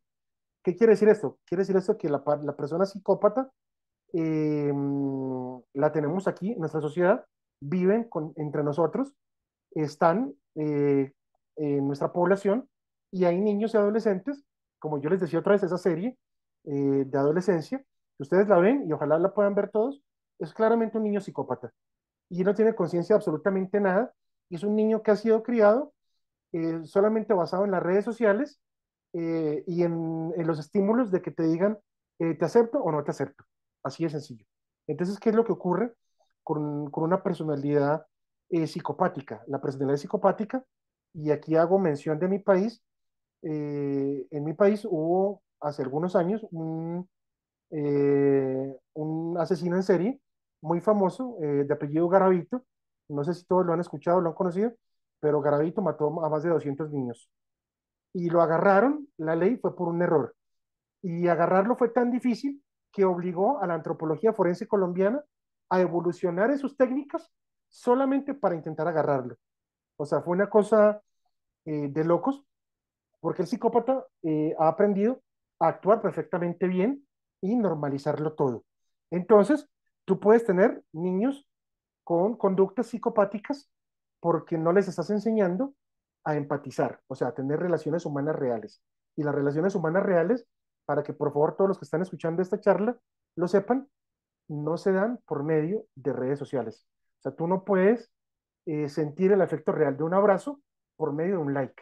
O sea, tienes que ir donde la otra persona, darle un abrazo, darle un beso y que se sienta ese intercambio de afecto real. Eso es un tema absolutamente innegociable. Listo. En este aspecto, en esta otra, en esa imagen, se las quería poner aquí porque este señor que ustedes están viendo aquí es el neurocientífico colombiano más importante de todos los tiempos, se llama Rodolfo Ginás, y él básicamente lo que nos explica es el asunto de, bueno, cómo, o sea, él se preguntó cómo es posible que nos hablemos a nosotros mismos, porque resulta que actualmente hay un fenómeno de gente que no se habla a sí misma, o sea, de gente que no tiene introspección. O sea, hay personas que, aunque a ustedes les parezca increíble, que no se hablan a sí mismas, o sea, que están tan inmersas en las redes sociales que no son capaces de entender que tú como ser humano requieres momentos de silencio en donde tú te hables a ti mismo. O sea, yo, por ejemplo, esto va a sonar súper loco, pero yo me acuerdo de chistes estando solo en mi habitación y yo solo me carcajeo de acordarme de chistes que yo mismo me digo a mí mismo. Y suena como un loco, pero es un ensayo espectacular que tú puedas conversar contigo mismo, o sea, que tú te conozcas hablándote en esos diálogos internos, porque resulta que el cerebro tiene esa capacidad. Y por eso les pongo a Rodolfo Ginás, porque este señor descubrió que las neuronas tienen individualidad y que las neuronas entre ellas se comunican y la comunicación que sostienen entre ellas resulta que no pasa a la conciencia. O sea que el cerebro está haciendo una cosa y tú no te das ni cuenta de lo que está pasando. ¿Por qué? Porque el cerebro, como les dije, funciona en gran medida de manera irracional. Listo. Respecto a esta, el asunto de las consecuencias. El asunto de las consecuencias es el asunto más clave. Aquí les puse una imagen que es súper bonita. Es una imagen de condicionamiento operante. O sea, ¿qué significa condicionamiento operante? Básicamente significa que todo en el mundo tiene consecuencias. Y aquí vemos que están dos ratoncitos en un espacio experimental que se llama caja de Skinner, en donde el experimentador, cada vez que se prende la luz, le arroja una bolita de comida al ratón. Y el ratón, de hecho, el ratón, él cree en su mente, en su cerebro, que él está condicionando al experimentador, porque es que ese es un tema clave. O sea, los procesos cognitivos no son solamente para los humanos, lo tienen también todos los animales. O sea, los animales, ¿por qué empatizamos tanto con ellos? Porque es que tienen un cerebro complejo y unas emociones complejísimas y un desarrollo y un mundo cognitivo enorme que apenas estamos empezando a explorar. Entonces, ¿por qué les pongo esto de las consecuencias? Porque es que miren, el aspecto clave aquí en la educación y específicamente la neuroeducación en los hogares es solamente uno, enseñarle a nuestros niños y adolescentes que sus actos tienen consecuencias. Pero ¿qué es eso? No van a ser como hacía mi abuelo conmigo, que mi abuelo me decía, Nico, es que todos los actos suyos tienen consecuencias y luego se iba. Y yo decía, ¿qué es consecuencia? O sea, yo no sé qué es una consecuencia. O sea, mi abuelo me decía eso y luego se iba. Después, me acuerdo que una tía mía me enseñó, Nico, es que si tú le pegas a una niña, porque yo una vez le hice bullying a una niña en el colegio, cuando yo era niño, y me dijo una tía mía, Nico, es que no solamente lastimaste a ella, lastimaste también a la mamá de esa niña. Y Nico, yo te invito a que me acompañes con esa mamá de esa niña, solamente a que veas el rostro de la mamá. Y hasta el día de hoy a mí jamás se me olvida eso. O sea, hasta el día de hoy, a mí todavía me duele haberle hecho bullying a esa niña. Yo tenía como 6 7 años y haber visto el rostro de dolor de la mamá de esa niña fue el momento en que yo me di cuenta que la empatía es un aspecto clave. O sea, entender el dolor ajeno. O sea, si a ti no te enseñan de pequeño el dolor ajeno, no vas a generar ningún sistema de autorregulación emocional. O sea, no va a existir. O sea, tienes que enseñarle a tus hijos, a tus hijas, a tus sobrinos, a tus nietos, que el dolor existe y que no es solamente para vos, o sea, no es solamente para ti. O sea, tienes que enseñarle que el otro también sufre y que el otro, para tolerar ese sufrimiento, se inventa un mundo, se inventa una película para tratar de hacer tolerable ese sufrimiento. Cuando tú le enseñas eso, nunca más un niño vuelve a ser igual. O sea, ve de aquí en adelante todo el mundo radicalmente diferente. Listo. Aquí viene este aspecto clave en esta diapositiva. Si ustedes ven aquí, la amígdala, que la amígdala significa almendra, la amígdala es una cosa del tamaño de un frijol y tiene el poder de generarte un bloqueo emocional en todo el cuerpo, en todo el organismo. Entonces, si yo me bloqueo emocionalmente, yo ya no quiero saber nada. O sea, si yo me enojé y hago pataleta, ya no quiero nada. De hecho, a mí me pasó así. Miren, por ejemplo, este ejemplo. Yo les hablé de mi tía que hace coaching y a mí una vez mi hermano, es que estuvo en Rusia, mi hermano Camilo se llama él, estuvo en Rusia, estuvo en Kazajistán, que queda pues ahí pegado de Rusia, en el cosmódromo. Y compró de regalo una cajita de la comida que comen los astronautas, en este caso los cosmonautas rusos, cuando están en el espacio. Me la compró y me la trajo a Colombia a su regreso, y yo la puse como si fuera un trofeo encima de una mesita. Y cuando vino una sobrina mía, hija de mi tía Millennial, llegó y abrió la caja y la sacó y se la comió. Y tenía de hecho un cartelito pegado, no tocar, o sea, no tocar le puse yo al cartelito, y ella lo cogió pese a que yo le había dicho que no lo agarrara nunca. Y cuando agarró eso y se lo comió, yo le dije a mi tía, tía, mire lo que pasó, o sea, mire lo que hizo tu sobrina, perdón, tu hija, mi sobrina, hay que hacer una corrección de esta, y una corrección severa, para que ella entienda cuál es la consecuencia de sus actos. Y la respuesta de mi tía Millennial fue, eh, Sofi, habla con tu tío Nico y negocia con él para ver cómo solucionas el problema. Y yo le dije, no, no, venga, Sofi, quédese ya sentadita. Le dije, venga, tía, de mi corazón, mi tía amada, ¿cómo crees tú que un niño pequeño va a poder negociar devolverme un producto traído de Kazajistán? ¿Cómo lo va a hacer? Ay, pero es que Nico, es que los niños de ahora hay que negociar con ellos.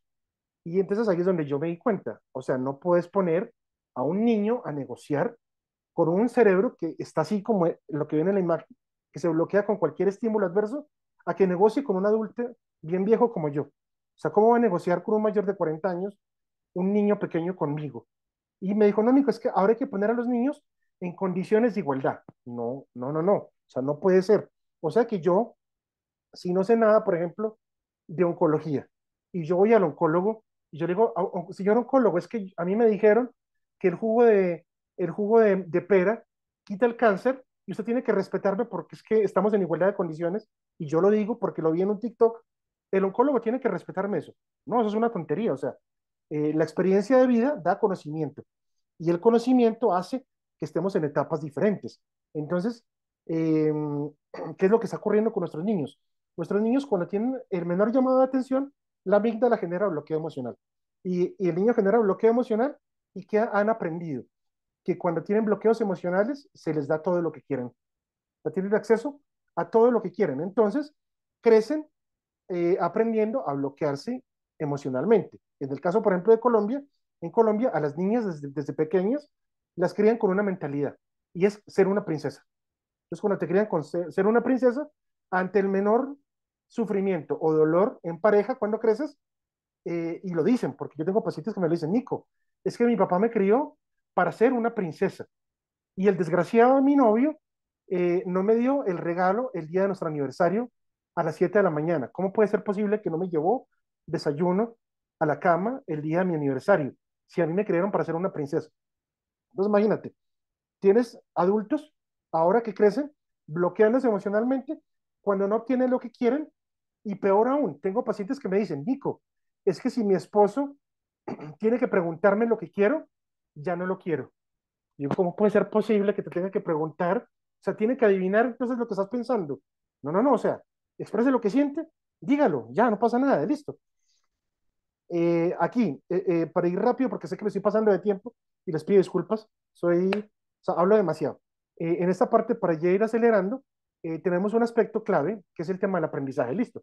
¿Queremos enseñar emociones adecuadas a nuestros niños? No, las emociones ya están ahí. O sea, las emociones nos preexisten. Listo, es un aspecto clave. Eso es como el color de sus ojos. Si usted tiene color de ojos azules, no va a enseñarle a su hijo a tener color de ojos verdes. Lo mismo es con las emociones. O sea, usted no las puede moldear a su gusto. Pero ¿qué puede hacer? Puede canalizarlas. Listo. Entonces, por eso aquí está el tema del aprendizaje. O sea, usted el aprendizaje lo tiene que hacer en tres niveles. En supervisión, o sea, que usted esté vigilando; en refuerzo, que es por medio de darle el premio que el niño quiere o el adolescente quiere; y por último, el más importante de todos, que es el aprendizaje no supervisado. ¿Por qué es el más importante de todos? Porque el aprendizaje no supervisado, realmente de fondo, es el único aprendizaje auténtico para el ser humano. ¿Qué es un aprendizaje no supervisado? Se los voy a poner bien en términos bien claros. En Colombia parece que no existieran las leyes de tránsito, porque cuando el semáforo se pone en color verde para que pasen los autos y resulta que yo miro a la izquierda y a la derecha y no viene ningún auto, yo como colombiano, ¿qué hago? Me cruzo la calle, me cruzo. O inclusive no me importa en qué color esté, si no veo carros, me paso corriendo la calle.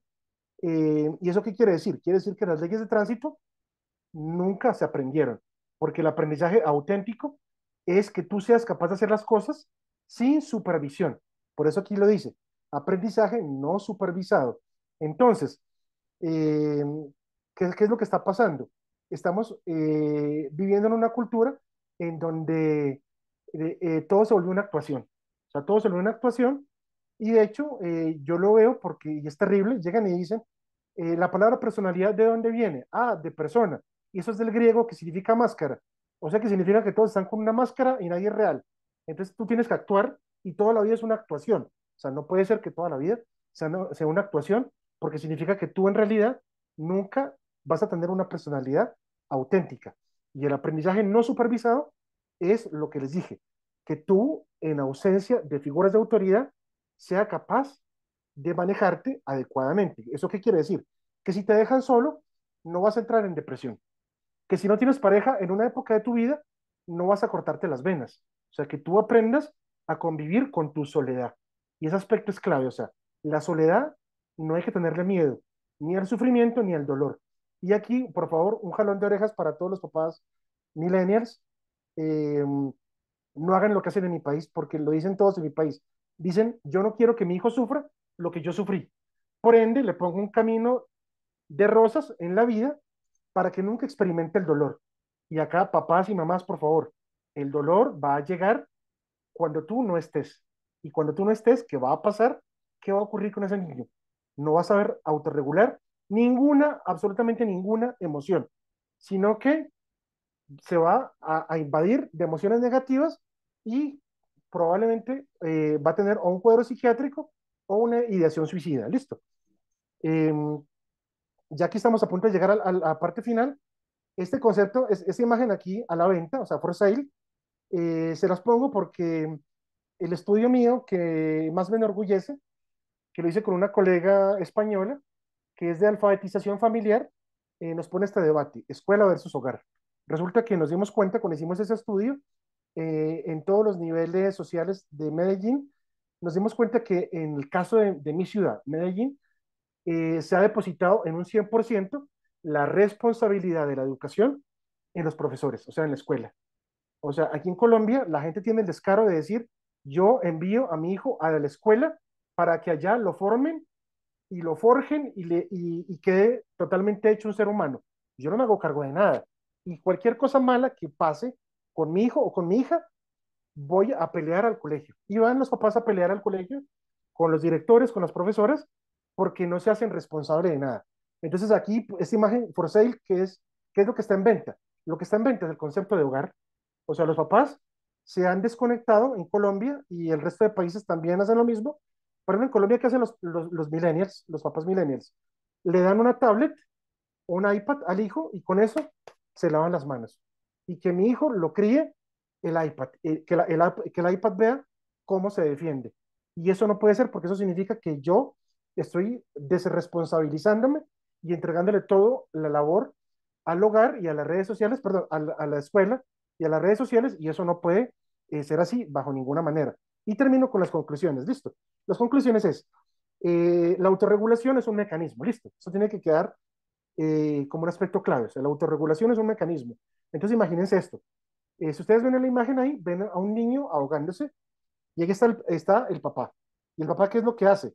El papá, si fuera un papá millennial, o sea, un papá de mi generación, ya se hubiera tirado al agua, estaría llorando, también en crisis, seguramente empieza a ahogarse porque es tanto el estrés de ver a su hija ahogándose que se le olvida cómo nadar, se tira para salvar a su hijo y también se ahoga él, junto con su hijo.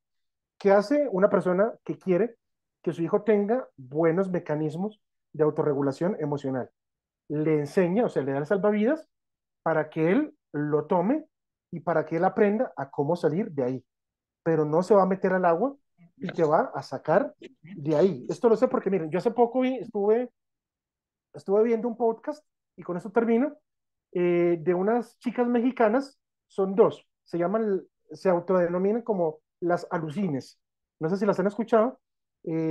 Son dos chicas mexicanas que hablan genial, pero llegan y una de ellas dice, y es lo que fomenta todo el tiempo, dice que cuando tú tienes problemas con tu pareja, automáticamente que regresas donde tu papá.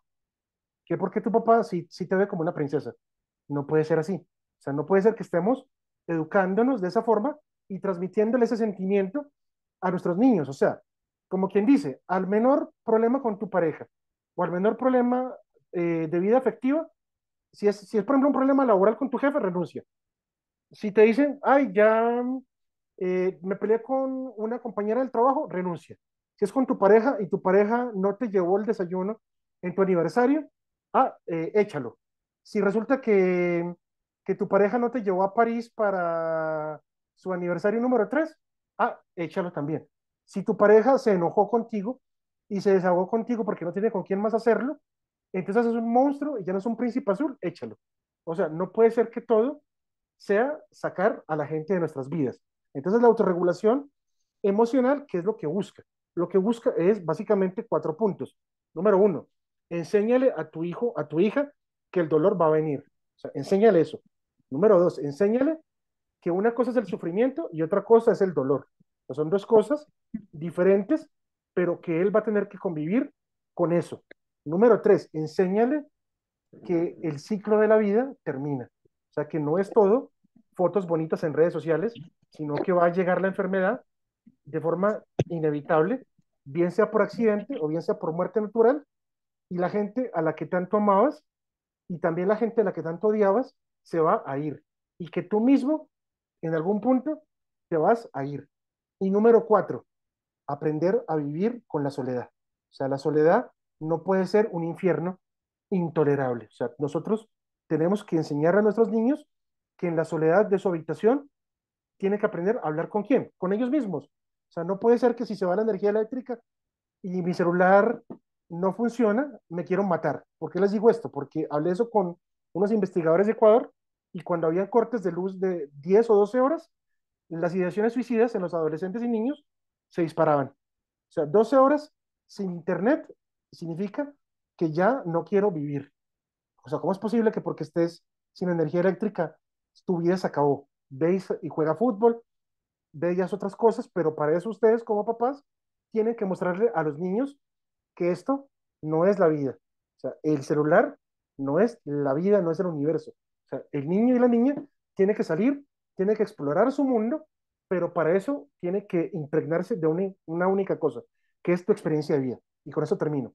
La experiencia de vida de ustedes, de cómo ustedes vivieron su niñez, su adolescencia, y de cómo sobrepasaron los momentos de dolor y sufrimiento es lo que tienen que enseñarle. No enseñar a que sean felices y que no existe nada más en el mundo. Listo. Con eso termino. Les agradezco muchísimo y ahí está mi correo, nicolasparra@asociacioneducar.com, en caso de que tengan alguna duda, de que me quieran escribir o inclusive si quieren hacer algún trabajo conjunto o tienen alguna experiencia significativa que quieran compartir y publicar. O sea, cuentan con la apertura total de parte mía y por supuesto de Asociación Educar. Les agradezco mucho y les pido disculpas porque siempre me paso. O sea, eso es un error terrible en mí. Yo creo que es porque soy latino, me desbordo hablando y bueno, me disculpan por eso, pero fue un honor haber dado esta charla para ustedes. Y ya me dispongo a que ustedes me formulen las preguntas que tengan.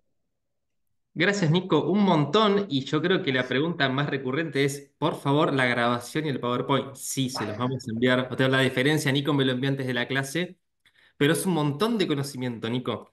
Y de Ajá, qué hecho, bueno.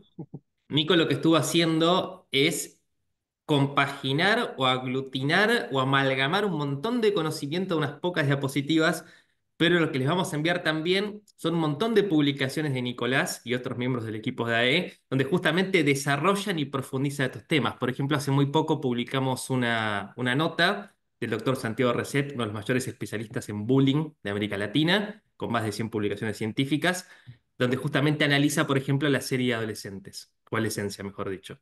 Entonces, nada, en ese aspecto tenemos toneladas de material para que justamente Nico lo que expresó es con una enorme profundidad y sobre todo una autorreferencia que creo que es muy divertida y muy linda. O sea, por lo menos nos permite una muy buena bajada práctica. Pero indudablemente este es un tema para tratar eternamente, eternamente. Así que bueno, después les enviamos todo vía mail. Nos tengan un poquito de paciencia, pero creo que hoy vamos a poder estar el día de enviar todo. Muy bien, Nico. Preguntas, catarata, y inicialmente voy a pedir perdón si se me pasó alguna, pero realmente fueron un montón y comentaron mucho en el chat, así que bueno, hice mi mejor esfuerzo. Pero bueno, espero estar a la altura de la cantidad de preguntas y sobre todo la calidad de la exposición y la calidad de las preguntas también, ¿eh? Ha sido realmente muy buenas, muy buenas. Muy bien, Nico, vamos a iniciar con esto. Tenemos, Alma preguntó, algo que se trató en las últimas diapositivas, pero por ahí está bueno repasar. Ese sin filtro que tienen los niños y adolescentes, en el sentido de la poca capacidad, o por ahí, según nuestra observación, ¿no? Esa incapacidad de por ahí reflexionar o hacer un juicio crítico de sus acciones, tiene un correlato con el desarrollo de la corteza prefrontal, o la falta de desarrollo, mejor dicho. Sí, respecto a esa pregunta, y qué bueno que lo dijiste, porque nosotros en el mundo de las neurociencias siempre nos ha desagradado, y desagradado mucho, o sea, sobre medida, que los políticos, que son aquellos que legislan, se inventaron, porque eso es un invento absurdo, y absurdo es la única palabra que les calza, perfecto, que decir que a los 18 años tú ya eres un adulto maduro y capaz de decidir a los 18. Y resulta que los hallazgos recientes dicen que las mujeres entre los 24 y los 25 años están apenas terminando de madurar esos componentes prefrontales de la corteza. Y los hombres, es verdad, o sea, así las mujeres les dé risa, los hombres apenas salimos de la adolescencia a los 30. O sea, tenemos un montón de inmadurez, mucho más tiempo que ustedes, y ustedes se pueden encontrar a gente que tiene eh, 25, 26 años, que procesan las emociones exactamente igual que un niño pequeño, o sea, igual. Entonces, ¿qué es lo que ocurre? Lo que ocurre aquí es de que, por ejemplo, en el caso mío, y esto tengo que decirlo claramente, yo solamente he aprendido el tema emocional, pero por mi carrera, porque en la educación mía, o sea, la forma en la que me criaron, es, Nico, los varones no lloran, los hombres no lloran, los hombres no muestran debilidad. O sea, así es como me criaron. ¿Y qué es lo que pasa ahora con estos chicos de la generación actual? Que se supone que están supuestamente sin filtro. Los papás les han permitido que todas las emociones negativas las expresen, pero no les dicen a los niños que las pueden regular, no les enseñan cómo y tampoco les expresan cómo son las emociones positivas. O sea, ¿eso qué significa?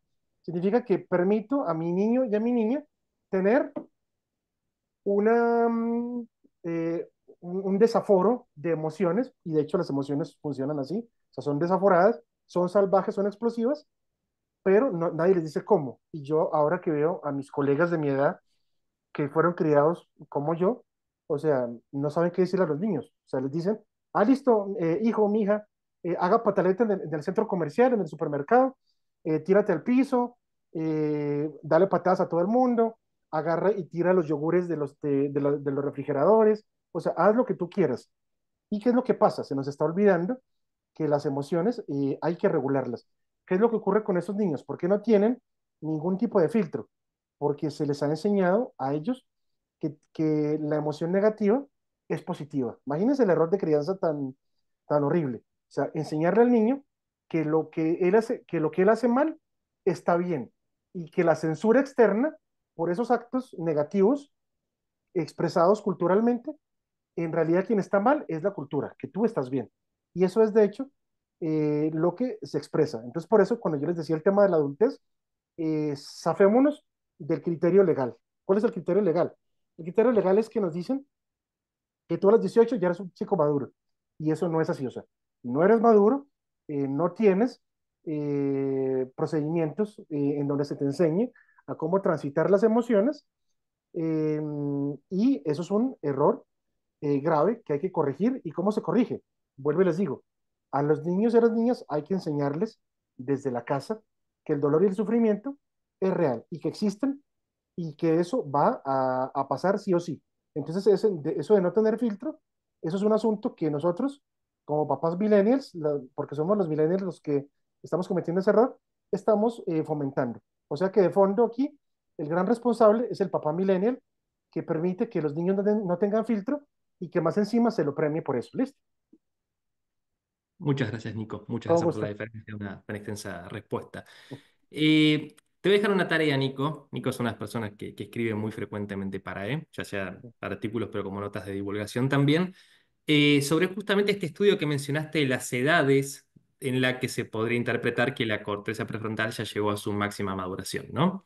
Pero también creo que es muy interesante que todos tengamos en cuenta que aquella área que nos ayuda a regular nuestras emociones y a vincularnos de una manera correcta y asertiva con el mundo que nos rodea, claro, se desarrolla en pleno vínculo con otras personas.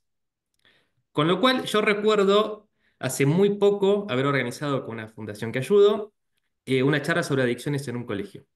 Lo que diríamos aquí en Uruguay, un liceo. Más o menos chicos de entre 15, 17 y 18 años. Los chicos prestaron atención a esta charla de adicciones media hora. Realmente muy bien predispuestos y sin agarrar el teléfono. ¿Quiénes agarraron el teléfono durante la charla? Los docentes que acompañaban a los chicos. Los, los docentes estaban con el telefonito mientras el profesional hablaba de adicciones para los niños. Esto se aprende socialmente. Entonces, si los alumnos ven a sus maestros en una capacitación agarrando el teléfono, están aprendiendo que se puede agarrar el teléfono y me puedo distraer mientras otra persona habla. Entonces, tenemos que tener extremadamente en cuenta que ese aprendizaje es social, o sea, que por más que el área madure, la regulación que va a hacer nuestros actos es un aprendizaje social. Y si agarramos el teléfono cuando estamos con nuestros chicos al lado, van a aprender que lo normal es agarrar el teléfono. Entonces tenemos que tener tremendamente en cuenta nuestra responsabilidad como adultos en enseñar justamente qué es lo que uno debería hacer. Nico, continuamos. Puede, sobre todo en esta situación que es una gran alarma mundial, la alta tasa de suicidios, que lo mencionaste más de una vez durante la actividad. Belu pregunta, ¿puede un niño medir las consecuencias de lo que sería quitarse la vida si es, de algún modo, no está su cerebro desarrollado? O sea, ¿tiene la capacidad de saber lo que significa lo que va a hacer?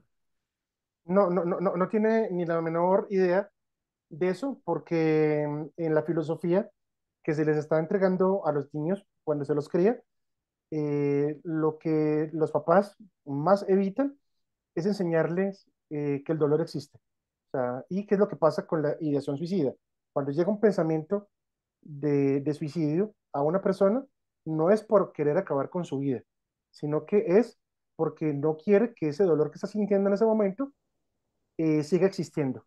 Y por eso yo era muy incisivo. Esa filosofía, que por ejemplo en el caso de Colombia, o sea, está haciendo un daño terrible y se las enuncio aquí para que quede así claro. Yo no quiero que mi hijo sufra lo que yo tuve que sufrir. Eso es como todos los papás colombianos, bajo esa filosofía es como están criando a sus hijos. Entonces, los hijos colombianos de los niños ahora que son, digámoslo, al menos los que tienen ciertas comodidades, nunca llegan a conocer nada que les provoque sufrimiento. Entonces, ¿esto qué pasa? Nosotros tenemos aquí un asunto.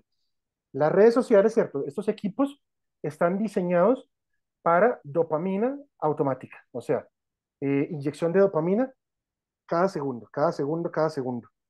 ¿Qué es lo que pasa cuando yo no recibo inyección de dopamina o de adrenalina todo el día?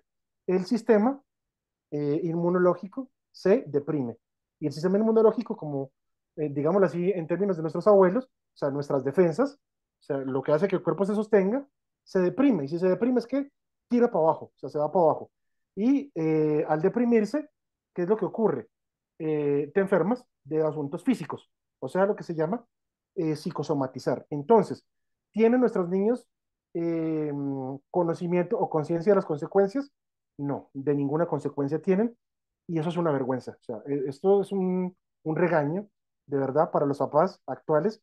Por favor, o sea, papá y mamá, no eduques a un hijo que no sepa las consecuencias de sus actos. O sea, la ley es para qué, para enseñarla.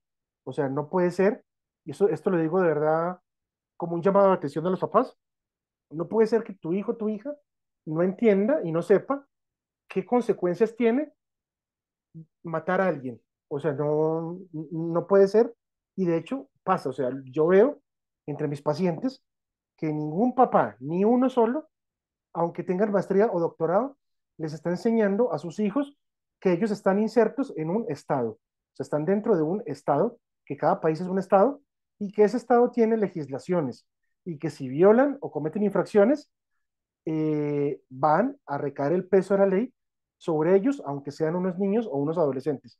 O sea, ningún papá está enseñando leyes de su país a sus propios hijos. Y aquí, por favor, les digo, si quieren que sus hijos sepan las consecuencias de quitarse la vida o de quitarle la vida a otros o de hacerle daño a otros, enséñenle qué es la ley. O sea, un niño es capaz de aprender un manual de convivencia escolar. Obviamente va a ser capaz de aprender las leyes básicas de tu nación, pero no lo estamos haciendo. Y en esto hago énfasis en dos ciudades, en Medellín y en Buenos Aires, que son las dos ciudades con más bullying femenino por causa de corresponder a estándares de belleza casi que absolutamente absurdos. O sea, si tú no eres delgada, bonita, atlética, entonces, ¿qué te dice tu grupo social? Ah, mátate, tu vida no tiene sentido. Y como tu grupo social te dice, mátate porque eres feo o fea, ¿qué hace el adolescente? Efectivamente, intenta cortarse las venas. Y resulta que Buenos Aires y Medellín son las dos ciudades de Latinoamérica que más padecen de esto. Entonces, el asunto de estándares de belleza, por favor, a los que tienen hijas pequeñas, enséñenle a sus hijas que es un factor subjetivo. O sea, yo podré ser muy feo, Nicolás, pero yo sé que hay mujeres que me ven atractivo. Me parece increíble que eso sea posible, pero existen esas mujeres. Entonces, como sé que existen, no me importa. Entonces, si tú me dices que, Nico, si Cristian ahora me dice, Nico, es que de verdad eres muy feo, a una persona como yo, no me interesa en lo absoluto. Cris, ¿cómo es posible que tú estás argentino, pero yo veo que no te pareces, no sé, a Rodrigo de Paul? ¿Cómo es posible? O sea, no le veo sentido. Y que él, en lugar de reírse, diga, no, me voy a quitar la vida porque no parezco un atleta de la selección argentina, ¿no? Entonces eso es clave. O sea, conversen, por favor, papás, con sus hijos de las consecuencias de la vida y la muerte desde pequeños.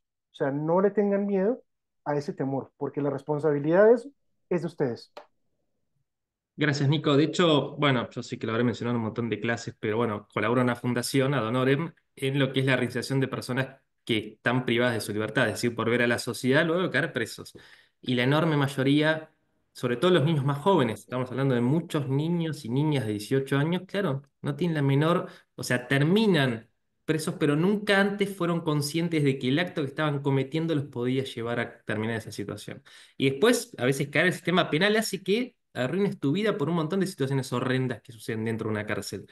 Pero no está la conciencia previa. Y vuelvo a insistir sobre esto. Esto es algo que se aprende socialmente. Exacto.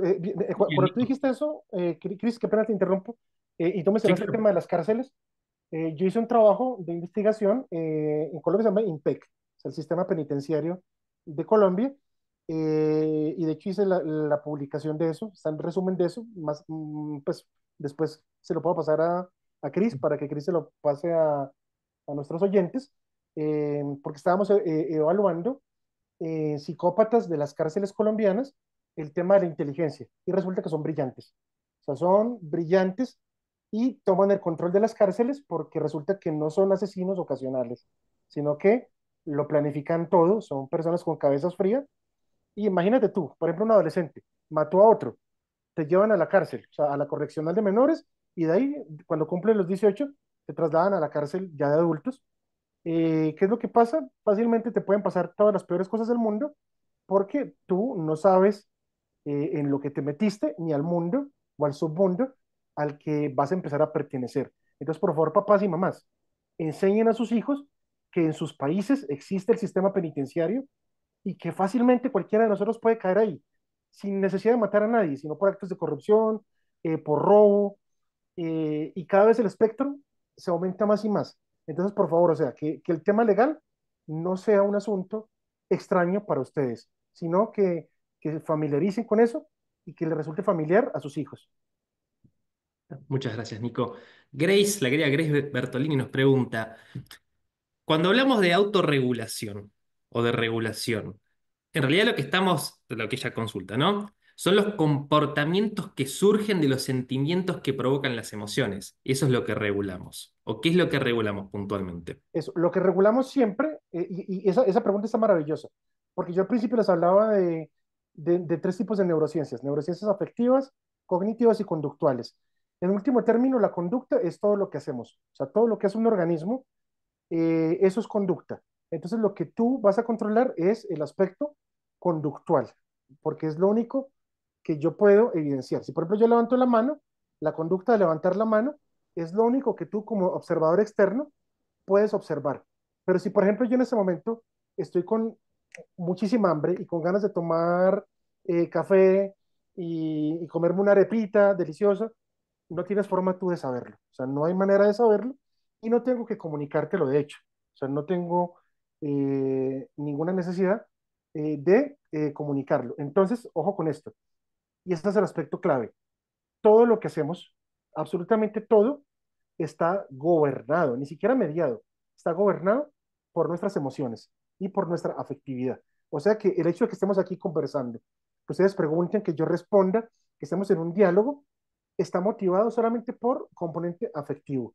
Entonces, ¿qué es lo que tenemos que hacer? Si, por ejemplo, eh, a mí me cae mal mi vecino y no lo tolero, ¿qué es lo que tengo que yo manejar?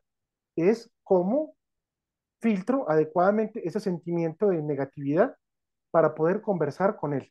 ¿Y a qué voy con esto? Aquí yo, por ejemplo, en esta edad en la que tengo, estoy aprendiendo una cosa que debía haber aprendido cuando era niño y espero que por favor todos ustedes lo tengan en cuenta. A los niños hay que enseñarles el valor de la diferencia. O sea, que si el otro es diferente, yo tengo que aprender que el otro de verdad es un mundo que es separado del mío, que funciona viendo todo totalmente distinto y así tengo que apreciarlo. Y que va a llegar el momento en que vamos a chocar indefectiblemente, pero el hecho de que choquemos no significa que tengamos que expresar lo negativo al otro, sino que me abre un universo diferente de posibilidades en donde la autorregulación emocional, ¿qué es? Es entender que el otro se expresa y se expresa como lo hace por el entorno en el que se ha criado. Y una vez que yo entiendo eso, empiezo como a bajar los niveles de tensión y de estrés. Pero si yo pienso que el otro es una extensión de mí, va a ser mi enemigo automáticamente. Y eso es lo que no podemos permitir cuando aflore la emoción negativa. O sea, cuando aflore la emoción negativa, requiero expresarla, sí, pero requiero un contexto en donde yo adecuadamente la pueda expresar. ¿Y cuál es ese contexto? Tienen que ser dos. Uno verbal y otro ejecutivo. ¿Qué significa el verbal? O que tú o lo escribas o lo cantes o lo hables con otra persona, y el otro que es de ejecución, que lo desahogues por medio o de un deporte, o caminando, o haciendo spinning, o haciendo calistenia, o sea, con una actividad física. Porque ojo con esto, se los digo yo que soy un tipo gordito sedentario, cuando tú te dedicas a reprimir emociones, después ¿cómo las sacas? Las sacas en medio de sarcasmo. Y eso es lo peor, o sea, porque el sarcasmo arruina todas las relaciones sociales, habidas y por haber, y no podemos caer en la tontería de que si es sarcástico es porque es muy inteligente. No, no, no, o sea, no podemos acolitar a que el otro exprese mal sus emociones o las canalice mal, pero tampoco podemos dejar de enseñar que hay formas de canalizarlo. Como les dije, por medio de la escritura, por medio del arte, por medio del deporte. Por ahí las sacas. No las vas a sacar insultando al otro, que eso es no tener una adecuada autorregulación emocional. Gracias, Nico, muchas gracias. De Con hecho, a gusto. medida que vas respondiendo, hay preguntas que fueron haciendo que entiendo que más o menos están siendo respondidas. En todo caso, los invito a que las vuelvan a hacer por ahí con esta actualización que Nico nos dio, pero estás, digamos, en tres respuestas. Muchas de las preguntas que fui anotando creo que están respondidas. Disculpa si me equivoco en esta interpretación. Eh, Veamos, Gabriela hacía mención, y esto también lo vi en otros comentarios, de la actitud de los padres con el chupete electrónico. Lo cual también, o sea, esto es lo que está sucediendo. Entonces yo te pregunto, desde tu interpretación, ¿qué es lo que debería suceder? O sea, Porque el chupete electrónico indudablemente no es la respuesta, pero ¿cuál considerás que, por ejemplo, un niño ante una situación de un desborde emocional, qué debería hacer una madre o un padre? Te pregunto, Cris, ¿el chupete electrónico te refieres a los vapeadores? ¿A los No, no, cigarrillos chupete electrónicos o es que? electrónico me refiero cuando el niño o adolescente expresa una emocionalidad muy fuerte que no puede controlar y es, toma, el teléfono. Ah, A ya, eso me ya, sí, refiero. sí, claro, exacto. No, es que mire, por ejemplo, en el caso de Colombia, los pacientes que yo atiendo en clínica me lo dicen tal cual, me dicen, Nico, yo trabajo todo el día. Entonces, para que mi hijo no me fastidie la vida, para que no me amargue el día, le regalo un iPad, para que con el iPad no me moleste. Lo que no están midiendo los papás ahí son las consecuencias de eso. Y la consecuencia de eso es la siguiente, miren, papás y mamás entiendan esto, porfa. Estos dispositivos de redes sociales, lo sé porque mi mejor amigo, que lo mencioné al principio de la charla, el doctor José Alejandro Aristizábal, él trabaja en un campo que se llama psicología del consumidor. O sea, ¿cómo hago para crear redes sociales tan atractivas que obliguen a la persona que está del otro lado a dar like todo el día? Like, like, like, like, y pasar, pasar, pasar, pasar, pasar, pasar, como en TikTok. O sea, que tú pasas de inmediato de un estímulo a otro. ¿Por qué? Porque es que miren, les voy a poner este asunto que es horrible y es un tema problemático tremendo. He escuchado a chicos aquí en Colombia decir que tienen todas las plataformas de streaming, o sea, Netflix, HBO, Crunchyroll, todas, las tienen todas, y me dicen que ven las películas por TikTok fragmentadas en 150 partes. Y yo les pregunto, ¿cómo es eso posible? Ellos me dicen, Nico, no lo entiendo. Yo llevé esa consulta a mi amigo experto en psicología del consumidor, específicamente para el asunto de creación de redes sociales, o sea, cómo entre neurocientíficos y psicólogos experimentales crean las redes sociales para que el cerebro se vuelva adicto a esos sistemas de consumo en donde estás consumiendo, yo no sé por qué le llaman contenido, o sea, de verdad que me parece la peor frase porque no estás consumiendo contenido, sino que solamente estás recibiendo estimulación visual, pero no hay contenido, porque contenido significa algún tipo de riqueza literaria, y en ese caso no hay nada. Entonces, ¿qué es lo que pasa? Con esa pregunta surgió el asunto de que está funcionando el ser humano en este momento igual que las ratas de Skinner. O sea, las ratas de Skinner es por condicionamiento operante. ¿Eso qué significa? Estímulos todo el tiempo, estímulo, estímulo, estímulo, estímulo, y yo les ponía el tema de la dopamina. Entonces, se los voy a poner más claro para que lo entiendan papás y mamás. Si usted le da esto a un niño porque les está fastidiando, haga de cuenta que les está dando a un niño y a un adolescente, a cualquiera de los dos, y a un adulto joven también.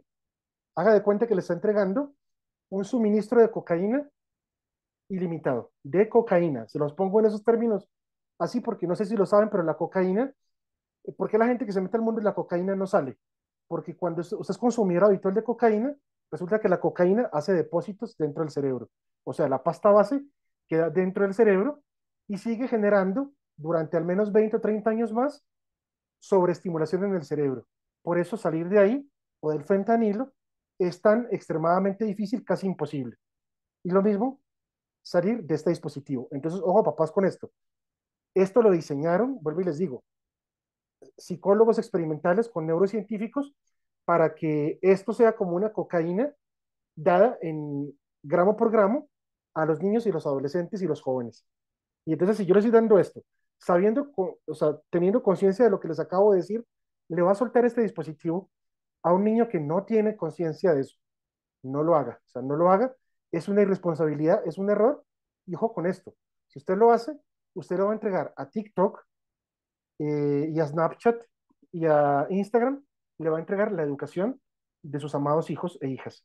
Y si usted lo hace, le puedo garantizar un torrente de cuadros psiquiátricos y psicológicos cuando su hijo crezca, que usted no va a saber cómo dominar. ¿Y quién fue el responsable? El responsable fue usted por darle esto. Porque es que, ojo con esto, la generación mía ve esto diferente a la generación actual. El nativo digital se droga con esto. La generación mía y los de la generación anterior a la mía utilizamos esto para hablar, para de contar. Entonces, por favor, un estímulo, como sería un celular, no tiene la misma función según sea la generación. Si es una generación digital, para él es droga. si es una generación baby boomer o millennial o generación X, es un sistema de comunicación. Así que por favor, esto que tienen aquí es un arma. Y es un arma que te sirve si eres un adulto maduro. Pero si eres un niño o un adolescente, no te construye, sino que te destruye. Listo. De hecho, nosotros como siempre digo institucionalmente somos serios, pero no somos solemnes. La verdad es que son unos hijos de puta, disculpas la forma de decirlo tan brusca, pero quienes hacen esto. De hecho, a veces nos tenemos que preguntar, estamos usando aplicaciones que en su gran mayoría son de uso gratuito. Les debo informar que en la vida no hay nada gratis. ¿Con qué les estás pagando? Con tu tiempo, porque cuanto más tiempo pasás, son más metadatos que compartís sobre tus intereses, tu ubicación geográfica, cuestiones demográficas. O sea, hoy lo que tiene mucho valor son los datos, y cuanto más tiempo uno pasa, más datos se está compartiendo sin ser consciente. Más allá de que las aplicaciones estas, como bien menciona Nico, son la droga de la actualidad, también es una realidad que pocas veces nos preocupamos sobre cómo lo están usando nuestros hijos o nuestros niños que nos rodean. Porque cuando un niño está en la calle, cualquier padre, madre va a estar preocupado de qué estará haciendo, de qué estará pasando, alguien le estará diciendo algo. Le decimos, si un adulto desconocido viene y te ofrece algo, decirle que no. Pero cuando el niño está encerrado en la habitación con el teléfono, ¿tenemos la misma preocupación? Bullying, grooming. O sea, somos conscientes de todo el peligro que es muy similar al que está en la calle. O sea, eso es algo que por ahí, por supuesto, nos queda un poco lejano por nuestra crianza y nuestra forma de entender la tecnología, pero es una realidad. Entonces, a veces nos preocupamos mucho, mucho cuando están fuera de casa. Bueno, deberíamos preocuparnos de una manera muy similar cuando están dentro de casa con el teléfono. Ese es su mundo y nosotros no lo estamos transitando, sino que les hablamos del mundo de ellos como si fuera el mundo que fue para nosotros, y no, los peligros están también dentro de la habitación de manera individual. Entonces, bueno, parece que es algo que también debemos tener en cuenta, y siempre que usemos una aplicación que sea totalmente gratis, porque es gratis. De hecho, Adam Mosseri, que es uno de los responsables de Instagram, mencionaba que cuando ustedes vean Reels o TikTok, van a ver que van a ver uno que les gusta mucho y después dos, tres, cuatro malísimos, aburridos, irrelevantes, y de pronto uno que está muy bueno. Malo, malo, malo, muy bueno. Bueno, así es también como funciona una adicción. O sea, si uno come 10 hamburguesas seguidas, no quiere más. Si come algo muy rico y algo feo, algo feo, algo feo, sabiendo que en algún momento va a comer de vuelta una hamburguesa rica, va a estar a la expectativa, va a estar el tiempo pasándolo en eso. Entonces funcionan de esa manera. Entonces tenemos que tener esto muy, muy en cuenta. Estamos entregando algo que es un peligro y que sobre todo no es que sea de mala fe, sino que no entendemos del todo cómo funciona. Y es una realidad. Eh, Nico, algo que están consultando con bastante reiteración, y ya estamos cerrando esto porque realmente estamos hace 1 hora y 44. Igual los queremos mucho porque son un montón los que... Es culpa mía, siempre es culpa mía, perdón. No, no, no, pero realmente valoro mucho la enorme cantidad de gente que está aquí todavía. Muchos preguntaban cómo trabajamos estas consecuencias en niños neurodivergentes, que si bien es un abanico y una amplitud gigantesca, pero bueno, si tenés alguna recomendación. Sí, mire, la recomendación tanto para neurodivergentes como para población regular es solo una. Y yo creo que con esa puedo cerrar porque es un ejercicio práctico. El ser humano lleva 6.000 años de evolución escrita. O sea, ¿eso qué significa? Nuestra evolución pegó un salto, no cuantitativo, sino cualitativo, cuando empezamos a desarrollar la escritura. No los jeroglíficos, no los pictogramas, sino la escritura basada en alfabetos. Cuando eso ocurrió, dimos un salto como humanidad, pero una cosa de locos, casi como pasar de estar a pie descalzos y a tener un Ferrari. Una cosa impresionante. ¿En dónde está la clave? En aprender a escribir. Las bitácoras, por ejemplo, de sueños, hechas a mano. Por favor, esa es la clave. O sea, que el niño ejerza su motricidad fina con papel y con lápiz. O sea, que le compres cuadernos, libretas, lapiceros, lápices para que él pueda escribir, bien sea sus sueños, bien sea su rutina diaria, sus proyecciones, aquello que anhela, aquello que está viviendo, lo que está expresando por medio de la escritura. O sea, la escritura es un asiento terapéutico fundamental tanto para neurodivergentes como para población regular. ¿Por qué? Porque es que, mire, y ese punto es clave. Estamos en ese momento con la caída más drástica en cociente intelectual en la historia de la humanidad. Nunca la historia de la humanidad había sido tan idiota, perdón la expresión, como ahora por causa de esto. A algunos genios, y digo genios por no decir tontos, se les ocurrió la idea de que dejar de escribir a mano era una idea brillante. Y la evidencia a nivel clínico nos indica, cuando los niños y las niñas dejan de escribir a mano, empiezan a perder procesos cognitivos, empiezan a disminuir su cociente intelectual, disminuyen sus habilidades sociales y por ende su capacidad de entender el mundo y de resolverlo también van en picada. Entonces, ejercicio práctico, pídale a su hijo o su hija que por favor no escriba en el teclado. O sea, que si lo va a hacer, que se vea obligado a ello. Pero por favor, fuercen la situación y fuercen el contexto de que traten de escribir a mano, bien sea los pensamientos negativos como los positivos. O sea, aquí yo voy a hacer una cita específicamente de Jorge Luis Borges, porque me parece que el ejercicio que él hacía, que las ensoñaciones, las ideas delirantes, las cosas locas que le llegaban de una a la cabeza, de una las escribía, ese ejercicio hace que, y se los voy a poner así de claro, o sea, debido al ejercicio de escritura manual, no vamos a tener otro Borges, así de simple y de concreto. ¿Por qué? Porque la genialidad y también la resiliencia se da cuando yo soy capaz de escribir a mano. Nico, eso suena muy pendejo, suena muy básico, sí, pero es que las soluciones a problemas básicos como los que estamos teniendo ahora también tienen soluciones básicas, soluciones simples. Entonces, por favor, papás y mamás, sea niño neurodivergente, sea regular o no, por favor, tengan varios cuadernos, varias libretas y que el niño pueda escribir todo, lo que quiera, dibujarlo, pero a mano. O sea, que no te salga con esa cosa de que es que hay una nueva aplicación que lo hace por mí. Ay, es que la inteligencia artificial lo hace por mí. Ojo con esto. Y no se les olvide, papás. Si usted permite que las aplicaciones de equipo celular y la inteligencia artificial resuelva todo, por su hijo y que él ya no haga nada de manera escrita, de manera manual, o sea, resolviendo con sus manos problemas hechos con barro, con sus manos, eh, tenga esto en cuenta. En el futuro, su hijo va a estar por debajo de la media en materia de cociente intelectual. Y les digo algo, papás y mamás, el dolor más grande para un papá es tener un hijo que tiene bajo cociente intelectual por culpa de la crianza. O sea, eso un papá, cuando se entera de eso, es un dolor horrible. O sea, y es responsabilidad de ustedes, papás. O sea, si usted sabe que usted pudo haberle comprado una libreta a su hijo con un lápiz para que escriba todo lo que sueña, lo que piensa, lo que siente, y lo haga con lápiz en esa libreta, si usted puede hacer ese ejercicio y no lo hizo y le delegó todo a las redes sociales, asuma la responsabilidad de que su hijo no tenga resiliencia, no tenga autorregulación emocional y tenga cero manejo del dolor y del sufrimiento en su vida y nivel cognitivo cero, porque vuelvo y les digo, ojo con esos papás, los niveles de deserción universitaria actuales son los más altos en la historia de la humanidad.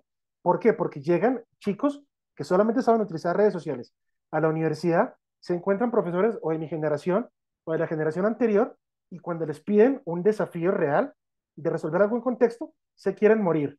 Se quieren morir. ¿Y qué hacen? Desertan de la universidad.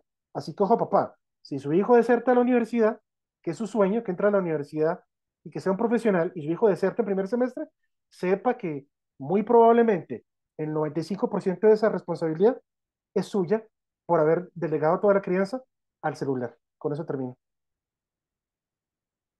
Muy contundente, Nico. Muchísimas gracias. Muchas gracias. Con mucho gusto. Desde ya hemos visto un montón de preguntas que fueron apareciendo a medida que también ibas respondiendo y esto si no sería eterno y me parece que el cierre es perfecto. Yo lo que voy a hacer es intentar compilar las preguntas que fueron apareciendo nuevamente y enviarles material, ya sea de Nicolás o otros miembros del equipo, donde justamente aborda estos temas y también permiten profundizar y si visitan nuestro sitio web ya son cientos las notas, con lo cual es, si uno quiere profundizar en algo, estaría horas y horas de material ahí. Mil gracias, Nico. Mil gracias a las personas que estuvieron aquí. Realmente estuvimos 1 hora 51 minutos. Uf, Es un bastante, montonazo. bastante, Así bastante. que, como siempre mencionamos, realmente Esto no fue una actividad física, pero fue un enorme ejercicio cerebral para todos los presentes. Así que hoy sean felices, realmente se merecen darse un abrazo, comer algo rico, porque realmente hicieron un enorme esfuerzo y tienen, nada, primero nuestros respetos y realmente siéntanse orgullosos de haber estado aquí. Hablan muy bien de ustedes como profesionales y padres. Será hasta la próxima. Mil gracias, Nico, como siempre. Gracias, chao, un gusto. Cuídense Hasta mucho, gracias. luego.